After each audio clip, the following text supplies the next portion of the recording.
Hey guys, Anthony here. Welcome to the channel. Today we have sort of like an arts and crafts or more like a redo, okay, like part two. We're going to be working on one of the Trinity Tanks series here, specifically Garden of Eden. And Garden of Eden, and you guys know I don't shy away from expressing my spirituality on the channel. I wouldn't have this channel if it wasn't for the divine intervention of me creating it. And these are my very first tanks. Garden of Eden with the Trinity name. It took me a while to put it together, but it was all divinely led, to say the least.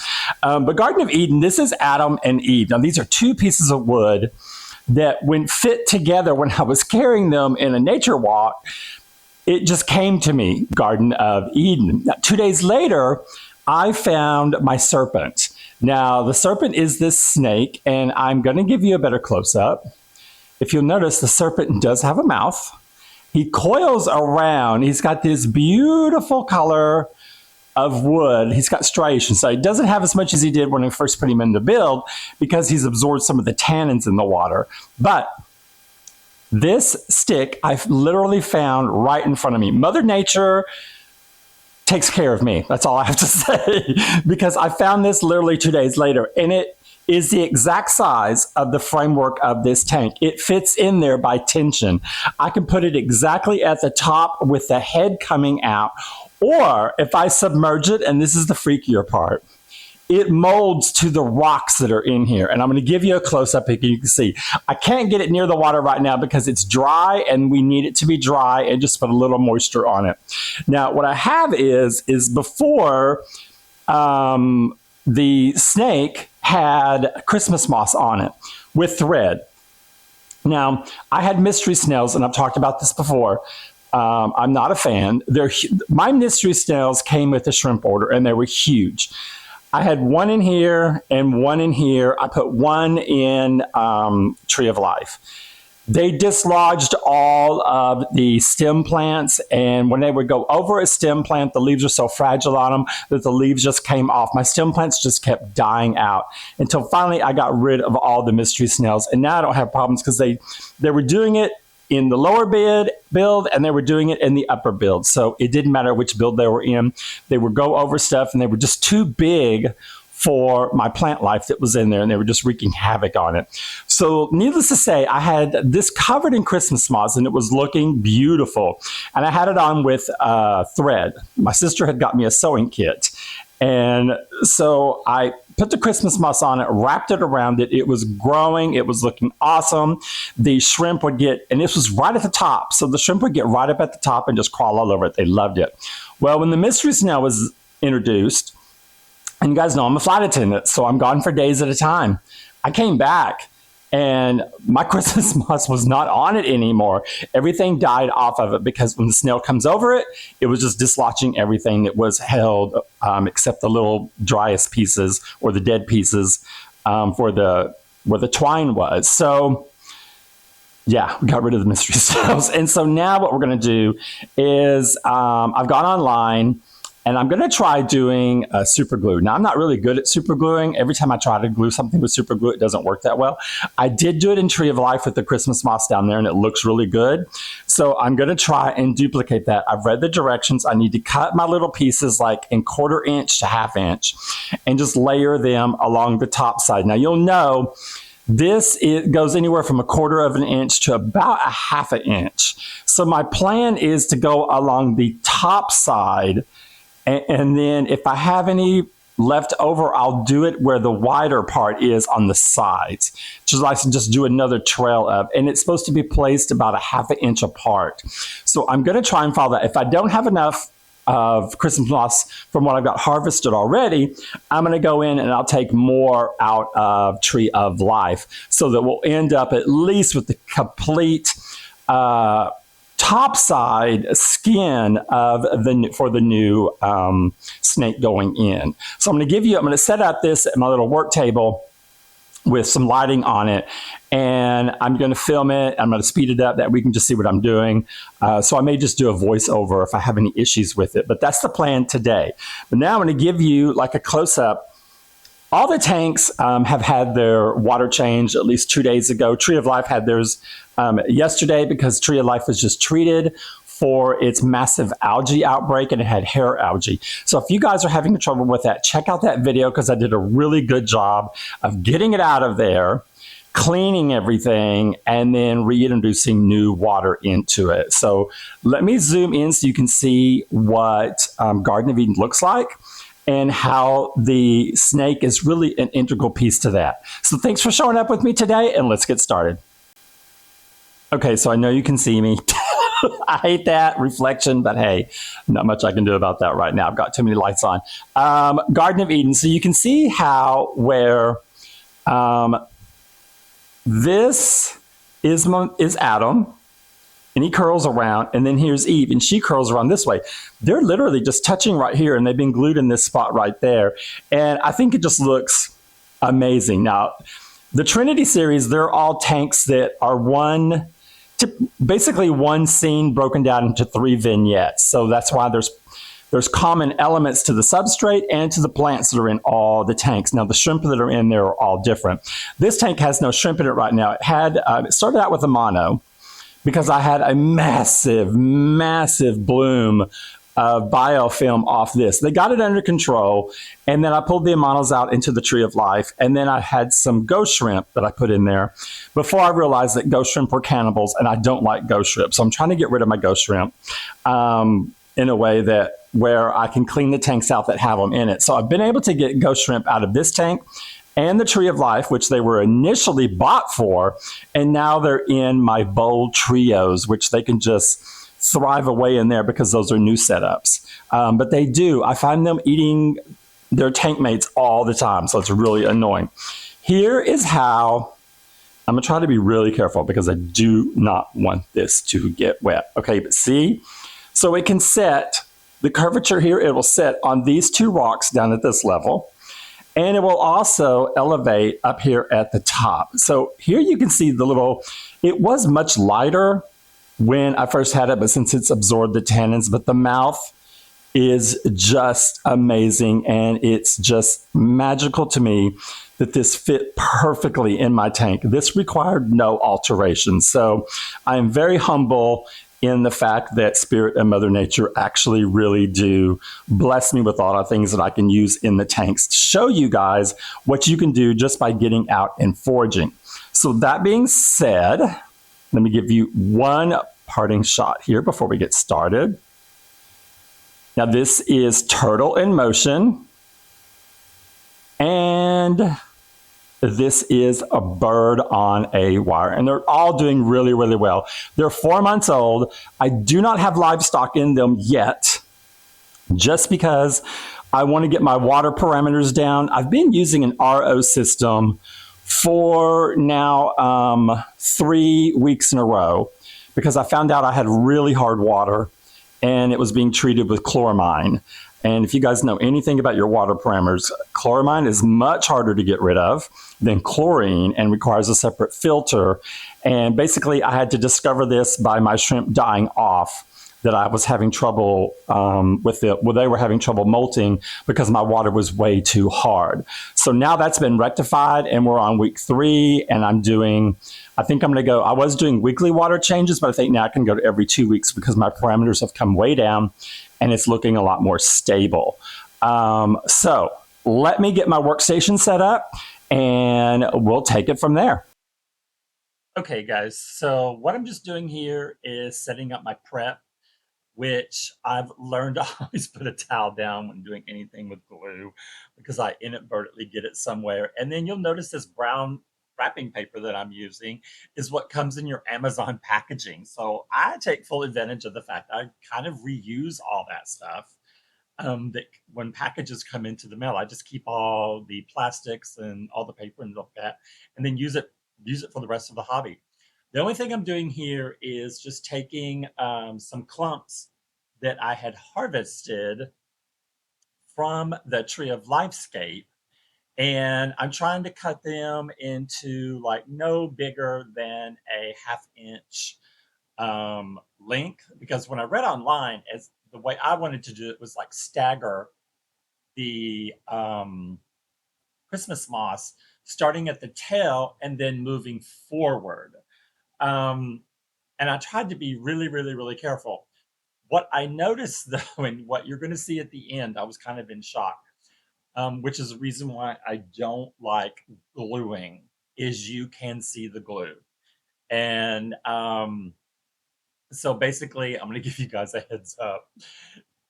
The finished product, I was not happy at all with.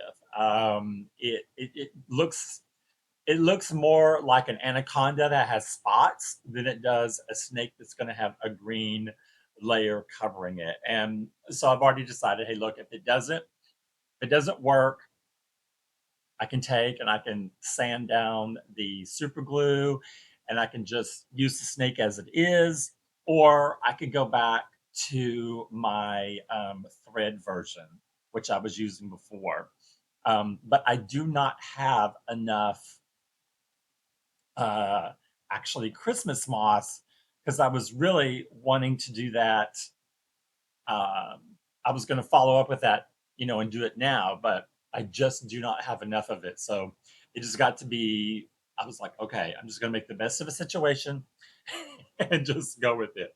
So the only thing really here is I don't, you can't really tell in the video, but because this came out of the Tree of Life build that had an algae outbreak, every strand of this, the reason why I'm using the paintbrush, I'm brushing out every single strand of the Christmas moss just to make sure that there is no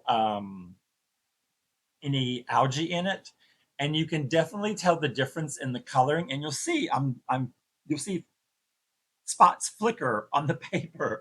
I'm just throwing things down on the paper that is in that water that I'm picking up out of it, just to make sure that nothing really infects um, the new build whatsoever. So that's one thing just that I'm trying to get across, is that I want to make sure we don't have anything that's going to make it infect the Garden of Eden itself. Another thing I didn't expect, the twig was so fully hydrated when I pulled it out, it just automatically sinks. Once it dried out, it's going to have to rehydrate all over again because it was floating at the top.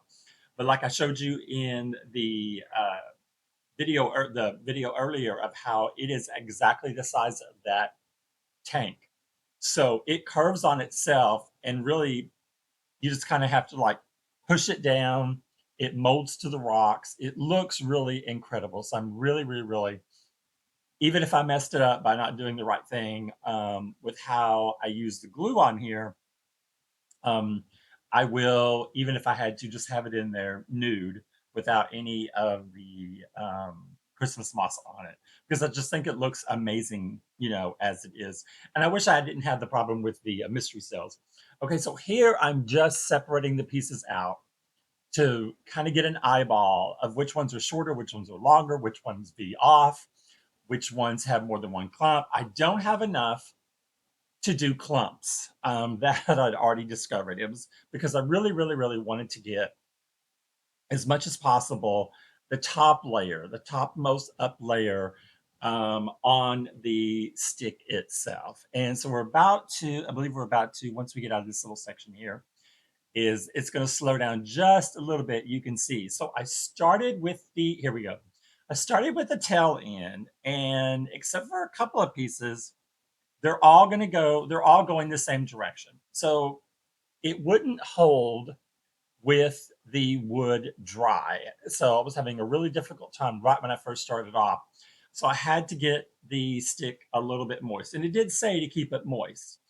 I did not realize though, I was just using, I'm taking you can see right there. Okay, so I'm literally taking just the Christmas moss, dabbing it into the super glue that's on the paper, and then pushing it into the wood. I did not know it was going to be such a big mess. When I put water on it, what it does is it just spreads the super glue over the top of the wood surface. So therefore, those wider spots, those are what you see in the tank. So you're seeing the super glue. What has to happen for this to work is the Christmas moss has to really grow and fill out and cover all those white spots up. If it does not, I either have to buy more Christmas moss and put it in clumps and put thread over this, do the same thing. I would start at the tail, wrap one loop around it, and then the end of the next strand would cover up the twine of the original, if you follow my drift. So I would go all the way from the tail to the head. The only um, twine or thread you should see then would be at the head, the very last one. So I thought about doing it because I want to make it consistent where the Christmas moss is at least growing out in the same direction, so it does look like skin on the snake itself, and not just the Christmas moss growing off in every direction. Now you can just trim it to get the desired effect you want, but I wanted something a little more streamlined that actually does kind of resemble the look of the skin on there. And it wasn't the only thing that was really hard. I could not use the tweezers. The tweezers just did not work at all. I had to use my fingers to, press it down. And sorry, sometimes the camera is not on there always. I'm not really, I wasn't looking at it. And like, there's this whole section here that I needed to move the camera, and you can't see, because I moved the stick around and the stick is not in the viewpoint. It barely is. I probably should have just cut this little section out. But now that I'm doing a voiceover, I'll just just have to leave it in there. So I apologize for that. Um, but yeah, it's I'm doing the curve. I'm getting really really close to the head though. And then I do have a little bit left where I was able to do in the wider sections. I was able to put some of the Christmas moss on the sides of it, but not very much. I did not have enough. If I had stopped where I was and saw the problem I was having, I would have just okay. I would have just there you go. Okay, so you can see now. You can see literally all the so how much. Okay, that's how much Christmas moss I had left that I decided now I was going to do it on the sides. I wasn't paying attention to the fact that there's white spots all over the stick. And if I had paid attention to that, I would have just stopped and regrouped. And I might have had enough moss at this point to go over a thin layer on top of that super glue to where, you couldn't make it out and hopefully you couldn't see it. But I'm going to have to use blind faith on this that it will turn out it'll turn out okay. So here I am. I'm misting it, and you can see right there. I'm trying to do the tweezers again, and the tweezers ultimately just do it's. I just have to use my fingers.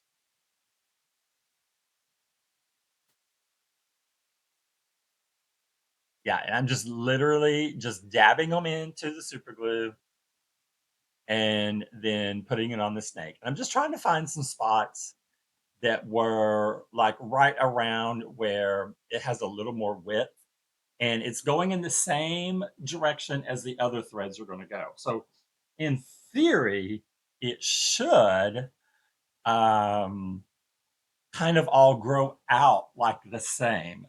Now, Christmas moss does branch off into go in other areas. So I just may have to, keep it, more trim than just letting it, do its wild thing, which is fine. You could take it out, cut it with some scissors, and then have new moss that you could put in another build. And Christmas sauce is something that's great. You literally can just let it float. It'll float down to the bottom somewhere. Shrimp love it. They love crawling all over it. The one nice thing about the Tree of Life is that to get the effect I wanted, I was going for Urugumi style, and I wanted the Christmas moss was supposed to be the bigger plant to show that moss had grown first, and then it was getting leaves. And the Bucephalandra Aragon that's in there, and I've already had one of them bloom, which underwater, which is amazing. That was so cool. Um, It's supposed to be the leaves of the tree coming back to life. Okay, now do you see? Oh, now here's where it's looking like an anaconda. I mean, white spot, white spot, white spot. I don't know why I was not. I guess I was so in the zone, I was not paying attention. So I really just, I just did not realize what was happening. It just, it, it just looks like a mess. It's just a mess. If it grows in, it'll be okay, but if it doesn't, it's just gonna look like a mess. And so I wish I had done a project like this before, so I could have tested this out to see what it's like. But I do love experimenting, so this is right up my alley. I just don't want to ruin my snake. Okay, so now I've made it all the way up to the head. I only have a couple of pieces left over, and they ended up going in one of the bowl aquariums um, that I had left. So I used almost every single bit of that. I had just like 3 or 4 strands left at the very end when I was cleaning up, and I just tossed those into the other bullets. So here you go. Here's the snake. I mean, if you don't mind the white spots, it does look kind of like it could be an anaconda. I mean, it looks like markings on it. It's just, it just throws me off because it's not supposed to be like that. It's not supposed to look like that. And then coming up is where I put it in. Okay, so see how when it's in the tank, it is literally goes from side to side. It's angled like the rocks. It goes around the build. It touches one end and it goes all the way to the next. But just look how white that is. Oh my gosh, it just stands out like a sore thumb. I'm just going to have to get used to it. It just really boggles my mind.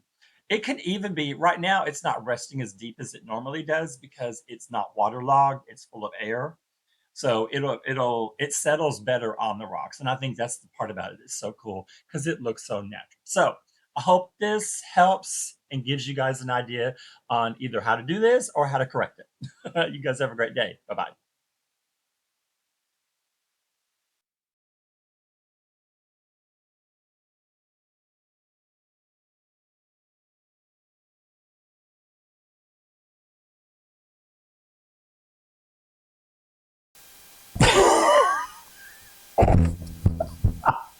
I'm trying to do a PSA and I'm trying to make it short and it's just not working. Hey guys, it's me again.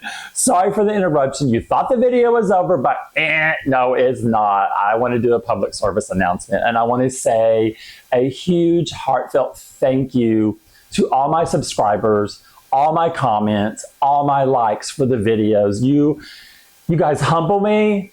And you have no idea what it means. My channel is new. It's not even getting sent out yet by their algorithm to its intended audience. It's going off to these bizarre places where there's no logical connection between an aquascaping and what they're sending me out. So here's my plea for you guys. I want this channel to explode online. I believe in my content. I believe that I have a voice for people that are like those of us that are sitting at home and want to engage in this, but maybe a little hesitant. That's why my videos are always a full-on tutorial, and I'm showing you the realism. I show you what has worked, what has failed, and I don't hold anything back. I don't even edit my videos anymore. When I mess up in a video, I just keep rolling because the realism seems to work for me. And I don't shy away from talking about how this hobby is therapeutic, how this hobby is spiritual. I don't hide my spirituality from you. I don't hide the fact that I am divinely guided, which is the reason why I'm sitting in my studio right now with all these aquariums around me. I was guided to do this. And I feel it's part of my calling is to get a message out about how joyous, how healing, how you, no matter what issues are going on in your life, and you guys know that have a tank, once you step home, I don't care how stressful your day has been, you can look at your tank and it's your zen immediately. You can work, you can watch it, you can fiddle with it. It's your pure enjoyment. The flip side is it's really expensive and it also sends your blood curdling sometimes when you've done something catastrophically wrong. So it has both ends of it. the yin and the yang. So I want us to be a resource out there. I want my channel to be a resource out there. That's why I try to film like I do, and I just don't hide everything. I show you everything and I talk about everything. So please consider, if you haven't already, to like, comment, and subscribe to the channel and grow along with me and with all my other subscribers. And please share your thoughts. So until the next video update, this is Anthony, and I'll see you out there in the skies.